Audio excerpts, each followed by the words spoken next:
오늘 본문을 포함한 열왕기상 18장 말씀은 엘리야가 아합 그리고 바알 선지자들과 갈멜산에서 대결하는 내용을 주요 내용으로 담고 있습니다. 당시 북이스라엘을 7대 왕인 아합 왕이 다스리던 시대입니다. 아합 왕 혹시 많이 들어보셨나요? 그는 각종 우상을 섬겼으며 온갖 탐욕에 어두워져 하나님을 멀리하였던 왕입니다. 또한 시돈 왕의 딸과 결혼을 합니다. 시돈 왕의 이름은 엘바엘이고 그 뜻은 바알과 함께 한다라는 뜻입니다. 이름에서도 알다시피 바알을 아주 사랑하는 왕, 그 나라의 그 왕의 딸인 그 나라의 공주와 결혼한 것입니다. 그 영향으로 이스라엘이 본격적으로 바알 우상이 가득하게 되는 계기가 되죠. 경제적으로는 부요하나 영적으로는 아주 악하고 우상 숭배가 가득한 시대입니다. 역사서에서 보면 역대 왕들의 이야기를 짧게나 혹은 또 몇 장에 걸쳐서 기록하고 있습니다. 그리고 그 내용의 앞이나 뒷부분에 그 왕에 대한 평가를 짤막하게 하는데 과연 아합 왕은 어떤 평가를 받는 왕일까요? 열왕기상 16장 30절 말씀입니다. 우리 한번 다 같이 읽겠습니다. 시작.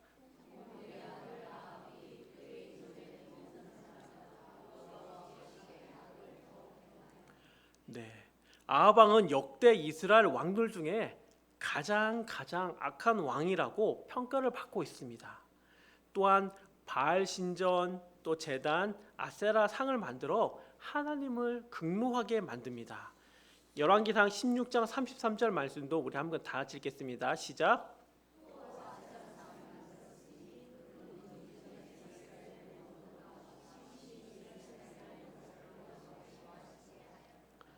네, 아합 시대의 아합과 그의 추종자들은 하나님의 말씀을 듣지 않는 자들입니다.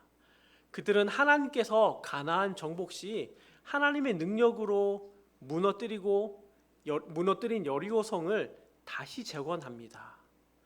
재건하려고 하는데 여호수아 6장 26절에 이렇게 말하고 있습니다. 여호수아가 그때 맹세하여 이르되 누구든지 일어나서 여리고 성을 건축하는 자는 여호와 앞에 저주를 받을 것이라. 그 기초를 쌓을 때 그의 맏아들을 잃을 것이요 그 문을 세울 때 그의 막내 아들을 잃으리라 하였더라. 이러한 여호수아를 통한 하나님의 명령을 무시한 아합의 추종자 히엘이라는 사람이 있습니다. 히엘은 여리고성을 다시 건축하는데 기초를 쌓을 때 맏아들 아비람을 잃었습니다. 그리고 그 성문을 세울 때 막내 아들 수굽을 잃게 됩니다. 하나님의 진노와 심판은 하나님의 말씀을 무시할 때 반드시 오게 됩니다. 이처럼 여호수아를 통해 하나님의 진노를 목격했던 아합 왕이라면 하나님의 말씀을 두려워하고 이제는 빨리 회개하고 하나님의 말씀을 순종하는 삶으로 돌아서야 했습니다. 그러나 아합 왕은 그러하지 않았습니다. 죄악에서 벗어나지 못한 채 계속해서 삶을 살아갔습니다. 하나님께서는 신명기 말씀을 통해 우상을 섬기게 되면 하늘에 다 비를 내리지 않겠다고 하셨습니다. 신명기 28장 24절입니다. 여호와께서 비 대신에 티끌과 모래를 내 땅에 내리시리니 그것들이 하늘에서 내 위에 내려 마침내 너를 멸하리라. 아합은 바알과 아세라 우상 숭배에서 벗어나지 못합니다. 마침내 하나님께서는 엘리야를 통해 이스라엘 땅에 비를 그치시고 가뭄이 오게 하였습니다. 그렇다면 왕이 악하고 우상 숭배, 탐욕에 가득하다면 그 백성들은 과연 어떠하였을까요? 왕이 문제가 있으니까 우리라도 정신 차리고 열심히 하나님을 섬기자라고 하였을까요? 그러면 너무 좋았을 것 같은데 그러긴 쉽지가 않죠. 백성들도 아합 왕과 같이 하나님을 멀리하고 순종하지 않고 죄악된 삶을 살아가고 있습니다. 오늘 본문의 상황은 풍요롭던 이스라엘에 하나님께서 3년 동안 비가 오지 않게 그렇게 심판하였습니다. 그 심판을 통해서 가뭄이 계속하고 고통받고 있는 이스라엘의 상황입니다. 오늘 말씀의 앞부분인 열왕기상 15절에서 18절 말씀을 우리 한번 다 같이 읽도록 하겠습니다. 시작.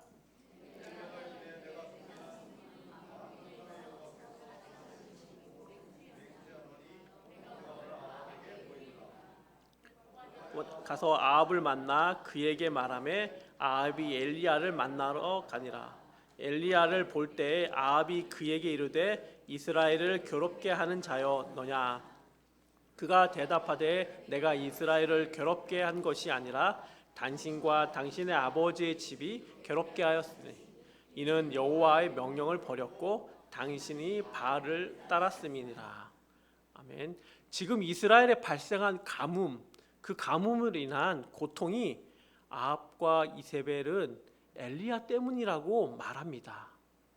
하나님께서 정신 차리라고 고난을 주신 것인데, 심판하신 것인데, 아합은 자신의 잘못을 인정하지 않고 도리어 하나님의 말씀을 예언한 엘리야를 찾아서 그를 죽이려고 합니다. 우리의 신앙도 돌아보면 삶 속에서 고난과 어려움이 생기면 어떻게 하죠? 보통은 문제의 원인을 내가 아닌 다른 사람, 다른 곳에서 찾으려고 합니다. 나는 하나님을 열심히 믿고 있는데 내 가족, 내 주변의 다른 사람들이 잘못을 했기에 나까지 지금 힘들어지는 것이라고 생각하고 핑계를 댑니다. 그래서 그 사람에게 정신 차리라고 권면한다는 핑계로 그 사람을 비난합니다.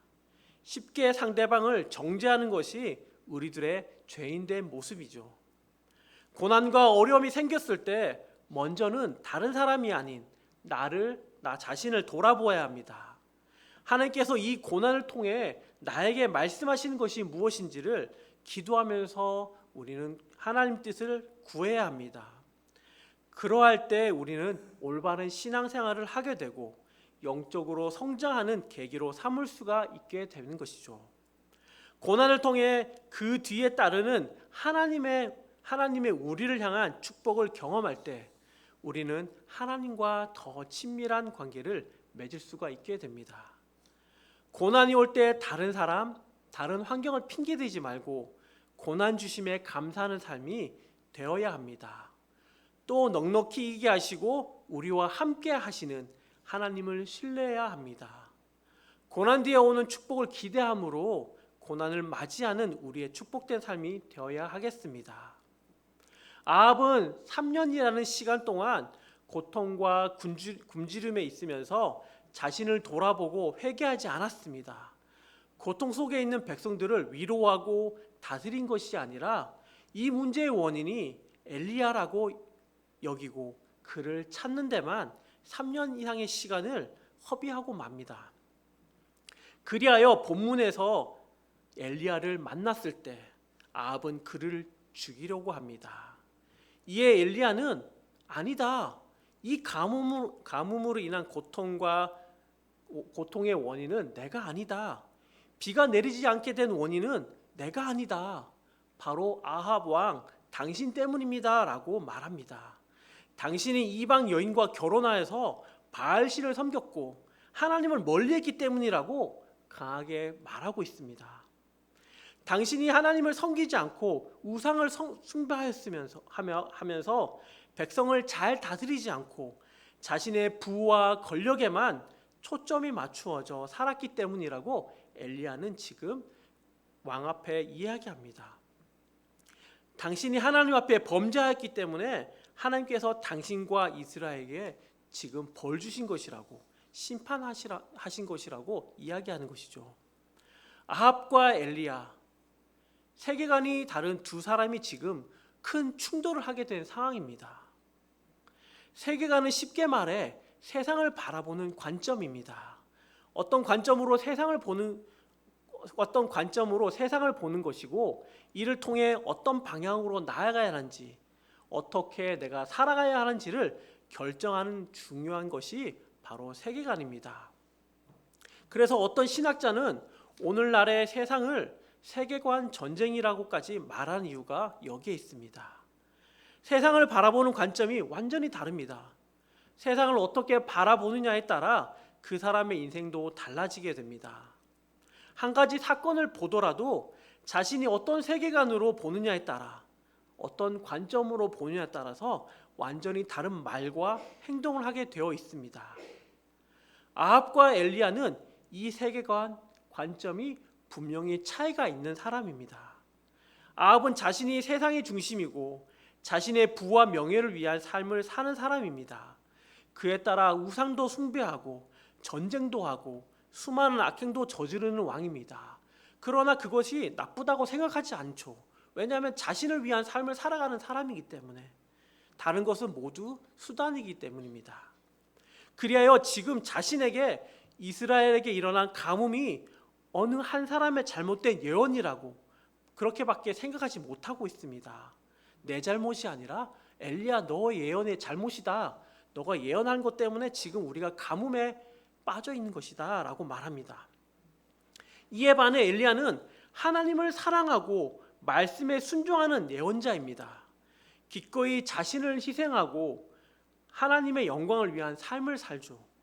아합 왕 앞에서도 두려워하지 않고 예언을 선포하고 지금의 이스라엘과 이스라엘 백성들에 대한 안타까운 마음으로 기도하며 하나님의 약속의 말씀을 붙들고 믿음으로 지금 살아가고 있습니다.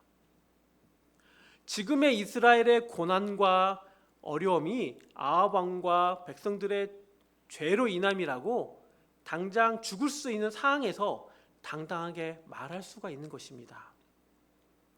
자신을 죽이려고 온 아합 왕에게 엘리야는 지금 싸움을 걸고 있습니다. 시합을 하자고 하는 것이죠.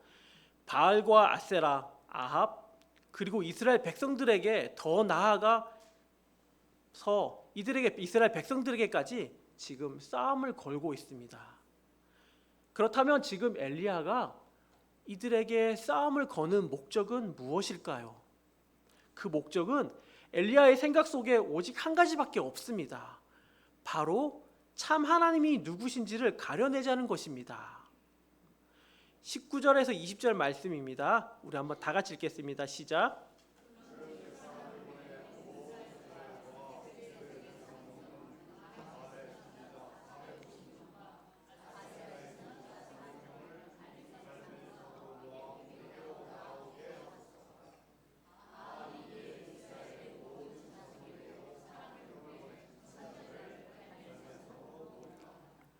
엘리야는 아합 왕에게 바알과 아세라의 선지자들과 함께 대결할 것을 제안합니다. 아합 왕은 교만함에 이 제안을 받아들이죠. 엘리야를 바로 죽이려고 하다가 받아들이는데, 자신이 믿고 있는 바알은 위대한 신이고 지금 그를 모시는 수많은 선지자들이 있기 때문에 이 대결은 보나마나 이길 것이라고 확신한 것입니다.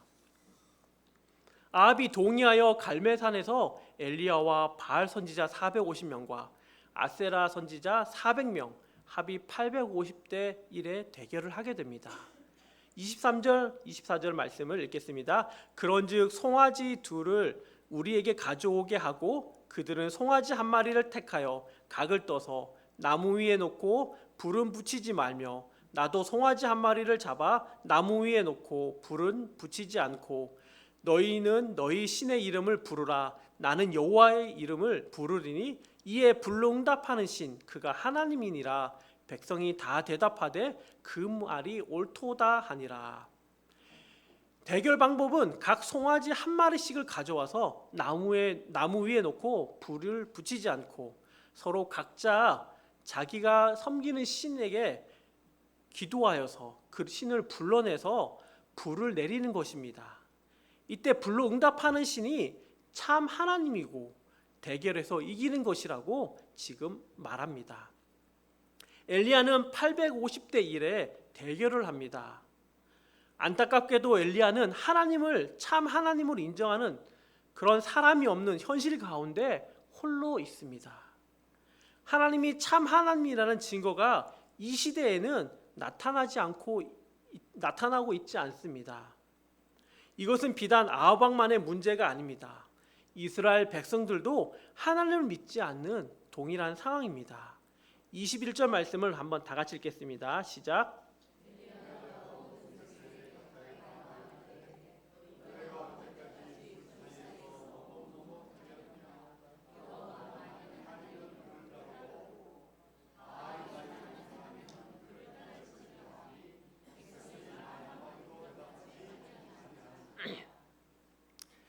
엘리야 이름의 뜻은 나의 하나님은 여호와이시다입니다. 엘리야의 역사를 보면, 이스라엘의 역사를 보면 대부분 하나님을 섬겼습니다. 그러나 문제는 하나님도 섬겼다는 데 있습니다. 만약 그들에게 하나님을 안 믿는 것을 책망한다면 이스라엘 백성들은 아니다, 우리는 하나님을 믿는다라고 말할 것입니다.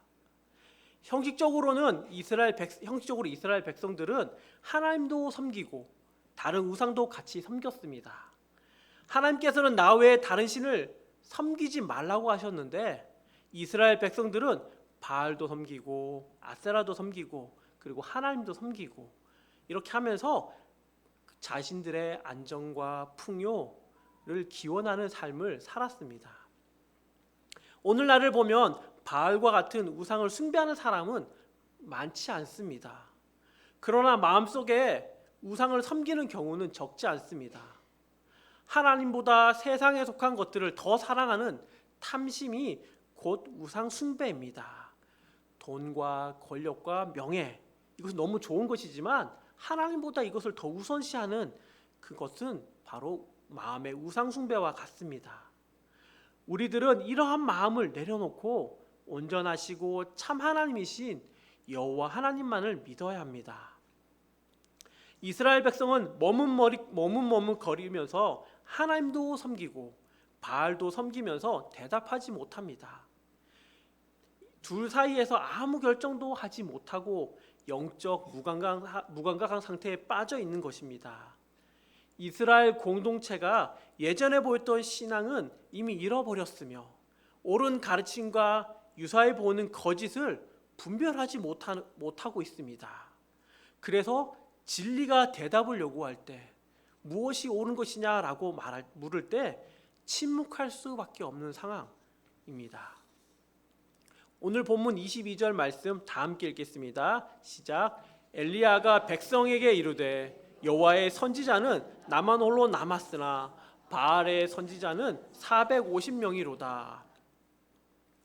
이러한 상황 속에서 지금 엘리야는 하나님만이 유일한 하나님이시다라는 사실을 증명하고자 합니다. 바알 선지자 450명, 아세라 선지자 400명의 상황에서 엘리야는 혼자입니다. 우리가 보기에는 숫자적으로도 상대가 되지가 않죠. 또한 당시 시대의 분위기 속에서 자신을 이해하고 편들어 줄 사람도 아무도 없습니다. 그 어디에도 없는 지금 상황입니다. 보기에는 엄청 위험하고 때로는 또 무모해 보일 수 있는 상황입니다. 예전에 무한도전이 처음 시작할 때 프로그램 명칭이 무엇인지 아시나요? 무한도전에 처음 시작할 때는 바로 무모한 도전이었습니다. 그 무모한 도전으로 프로그램 방영되던 시절이 있는데요. 어떤 것을 하냐면 지하철과 사람과의 달리기 시합을 합니다. 지하철과 사람이 달리면, 기차와 사람이 달리면 누가 이길까요? TV를 보면서 저는 왜 저런 시합을 할까? 질 것이 뻔한데 왜 저럴까? 진짜 근데 제목은 잘 지었다. 무모한 도전. 그런 생각을 한 적이 있습니다. 지금 엘리야의 모습이 어쩌면 무모해 보일 수 있습니다. 무모한 도전같이 보입니다. 과연 이길 수 있을까가 아니라 이길 수 없는 싸움같이 보이니까 말입니다. 이스라엘 백성들도 머뭇머뭇거리면서 대답하지 않는 상황에 엘리야가 혼자서 감당하기에는 정말 위험하고 또 외로워 보입니다. 그는 왜 이런 무모하고 위험해 보이는 도전을 하는 것일까요? 혼자 남은 선지자로서 마지막으로 하는 객기인가요?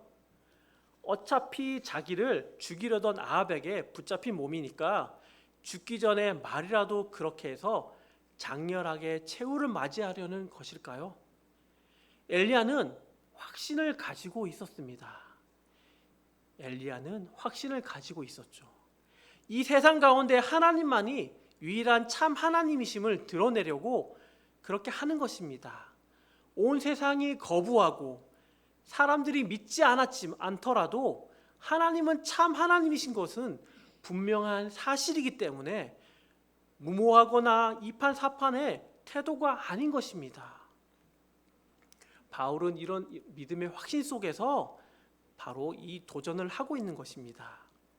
가뭄과 기근에 고통받고 있는 상황에서 회개는커녕 엘리야의 문제, 바로 곧 하나님을 탓하는 아합 왕에게 분노하고 있습니다. 또한 영적으로 머뭇머뭇거리면서 온전히 믿는 것이 아니라 양다리 걸치면서 이곳에 갔다 저곳에 갔다 하는 자신의 유익만을 위해 쫓아다니는 이스라엘 백성들에게 지금 거룩한 분노를 하고 있습니다. 오늘 본문의 다음 말씀입니다. 열왕기상 18장 25절에서 29절 말씀인데 이건 형제 자매 번갈아가면서 한번 읽어보도록 하겠습니다. 먼저 25절 형제 먼저 읽겠습니다. 시작. 엘리야가 바알의 선지자들에게 이르되 너희는 많으니 먼저 송아지 한 마리를 택하여 잡고 너희 신의 이름을 부르라. 그러나 불을 붙이지 말라.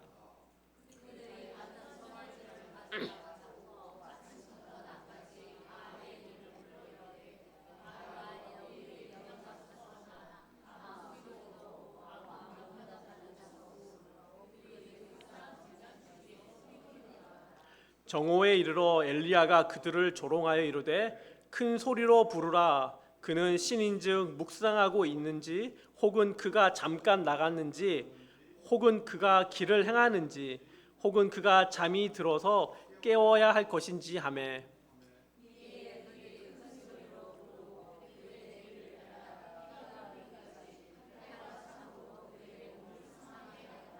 다 함께 읽겠습니다. 시작. 이같이 하여 정오가 지났고 그들이 미친 듯이 떠들어 저녁 소재 드릴 때까지 이르렀으나 아무 소리도 없고 응답하는 돌아보는 자가 아무도 없더라. 드디어 대결이 시작됩니다. 엘리야는 전략적으로 바알 선지자들이 먼저 하게 합니다.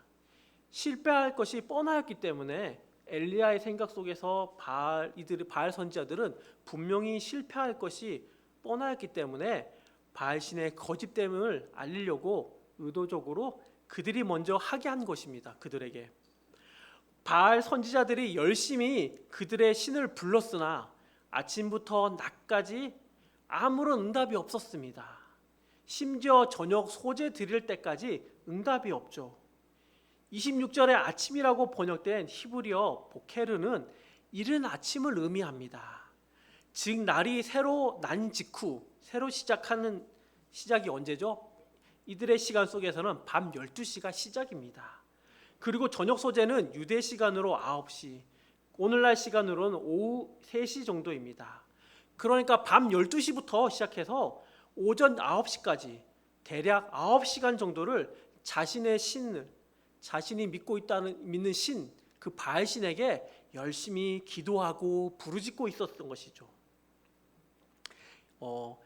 아무런 반응이 없자 엘리야가 그들을 지혜롭게 격려합니다.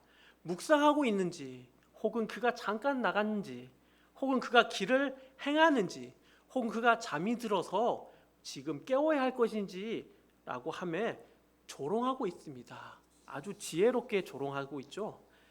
그러자 그들이 더 화가 나고 더 열심을 내기 위해서 정말 잠자고 있는 것으로 착각해서 잠에서 깨우기 위해서 더 열심히 괴성도 지르고 스스로 자해도 합니다. 450명이 이렇게 했다고 생각해 보면 절박함과 동시에 끔찍한 일이 일어나고 있는 것입니다. 450명이 칼과 창으로 몸을 상하게 하여 피를 흘렸다고 표현합니다. 그들은 간절했을지 몰라도 그들은 이 상황을 어떻게 해결하고자 정말 졸고 있는 자신들의 신을 깨우고자 하기 위해서 정말 간절하게 자해도 하고 괴성도 지르고 했는지는 모를지라도 주변은 어땠을까요? 피로 가득하고 악하고 추했을 것입니다. 어쩌면 우상 숭배하는 이들의 참담한 현실을 보여주는 그 모습일지도 모르겠습니다. 그러나 이들은 애씀과 무관하게 아무런 일도 일어나지가 않습니다. 계속해서 18장 36절 39절 말씀입니다. 제가 읽겠습니다. 저녁 소재 드릴 때에 이르러 선지자 엘리야가 나아가서 말하되 아브라함과 이삭과 이스라엘의 하나님 여호와여, 주께서 이스라엘 중에서 하나님이신 것과 내가 주의 종인 것과 내가 주의 말씀대로 이 모든 일을 행하는 것을 오늘 알게 하옵소서. 여호와여, 내게 응답하옵소서. 내게 응답하옵소서. 이 백성에게 주 여호와는 하나님이신 것과 주는 그들의 마음을 되돌이키심을 알게 하옵소서 하매, 이에 여호와의 불이 내려서 번제물과 나무와 돌과 흙을 태우고 또 도랑의 물을 핥은지라. 모든 백성이 보고 엎드려 말하되 여호와 그는 하나님이시로다.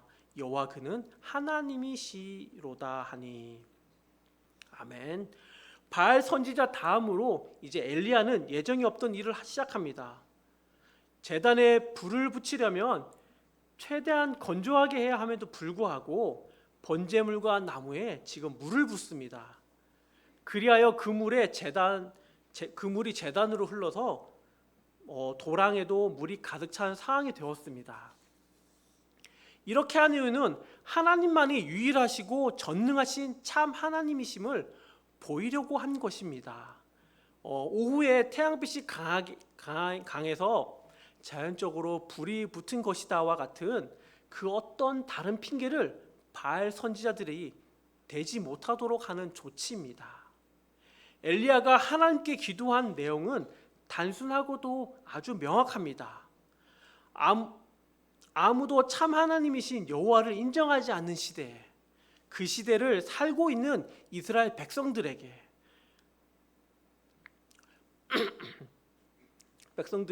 우상을 섬기는 바알, 아세라 선지자들에게, 이들이 지금 다 모여 있는 이곳에서 저들도 하나님이 전능하고 유일하신 하나님, 참 여호와 하나님이신 것을 알리고자 하는 것입니다. 그 마음으로 하나님 앞에 기도하고 있습니다. 기도가 마치자 어떤 일이 일어났죠? 하늘에서부터 불이 내려 번제물을 태웠습니다. 여호와의 불이 내려서 번제물과 나무와 돌과 흙을 태우고 또 도랑의 물을 핥았습니다. 하나님의 놀라운 역사하심을 본 이스라엘 백성들은 어떻게 고백합니까? 이스라엘 백성들은 하나님이 참 하나님이시다, 하나님이 참 하나님이시다라고 고백합니다. 이 악하고 하나님의 전능하심과 사랑이 없는 것 같고 불의한 세상, 우상 숭배가 가득한 세상에서도 여호와 하나님은 참 하나님이심이 드러나는 순간입니다. 많은 사람들이 하나님을 거부해도, 소수만이 하나님을 믿는다고 해도 하나님이 참 하나님이심을 바알 선지자들과 대결해서 지금 모두에게 보이신 놀라운 사건입니다. 하나님은 엘리야를 통해서 자신이 참 하나님 여호와이심을 다시 한번 보여주십니다. 지금까지 이스라엘 백성들의 삶을 인도하시고 출애굽시키시고 이 땅까지 인도하여 하신 분이 여호와 하나님이심을 다시금 기억해 함과 동시에 자신의 사랑하는 백성들의 삶을 인도하고 계심을 우리에게 알려주십니다. 우리의 유익을 위해서 비는 우상이 아니라 환경과 상관없이 자신이 이스라엘 백성을 인도하시는 여호와 하나님임을 깨닫게 하신 순간입니다. 이스라엘 백성들이 하나님을 믿지 않고 없다고 여기면서 자신들의 유익을 위해 머뭇머뭇하며 우상 숭배하던 이스라엘 백성들에게 내가 너희의 참된 하나님이심을 보여주십니다. 이스라엘 백성들이 하나님을 믿지 않는 그 순간에도 하나님은 여전히 우리의 삶의 주관자가 되시고 우리를 인도하시며 자신이 참 하나님이심을 나타내시고 있습니다. 사랑하는 성도님들, 우리는 삶 속에서 무엇에 분노하십니까?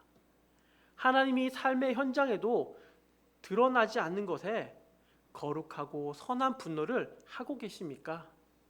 바쁘고 정신없는 하루를 살면서 영적으로 무감각해진 삶은 아닌가요?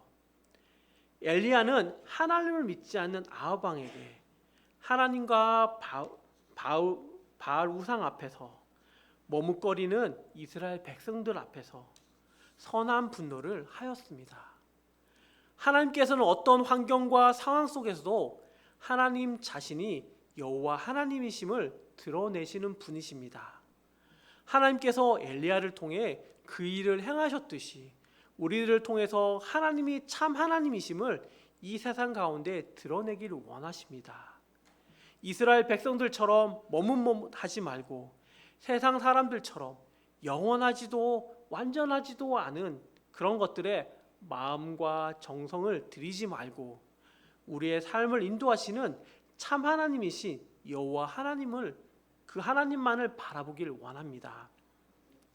세상 사람들이 보기에는 미련하고 무모해 보일지라도 결코 무모하지 않는 것은 여호와 하나님이 참 하나님이신 것은 분명한 사실이기 때문입니다.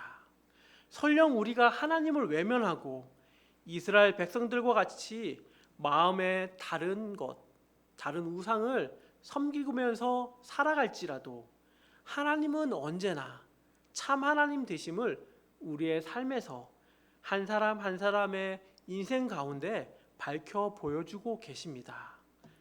이스라엘 백성들에게 보여주듯이 우리에게도 동일하게 보여주십니다.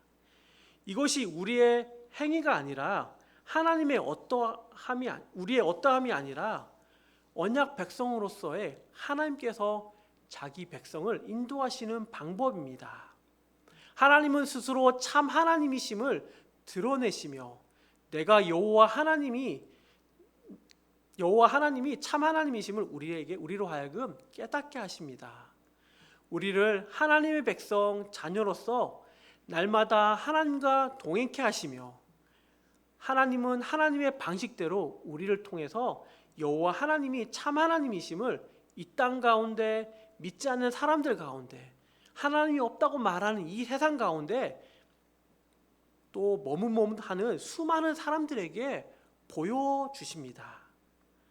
우리 모두가 이 사실을 분명히 기억합시다. 여호와 하나님은 참 하나님이십니다. 어떠한 순간과 환경에도 우리는 그것을 분명히 믿고 나아가야 합니다. 날마다 여호와 하나님이 참 하나님이심을 고백하면서 살아가는 우리 모든 성도님들 다 되길 간절히 축원합니다. 함께 기도드리겠습니다. 사랑하는 하나님, 감사와 찬양을 드립니다. 우리의 구원자 되시고 우리의 모든 삶을 인도해 주심에 감사를 드립니다. 우리의 삶이 어떠하든지 하나님은 여전히 우리의 구원자이시고 여호와 참 하나님이심을 우리가 믿고 날마다 순종하는 삶을 살아가게 하옵소서. 이 모든 말씀 우리의 구원자 되신 예수님의 이름으로 기도드립니다. 아멘.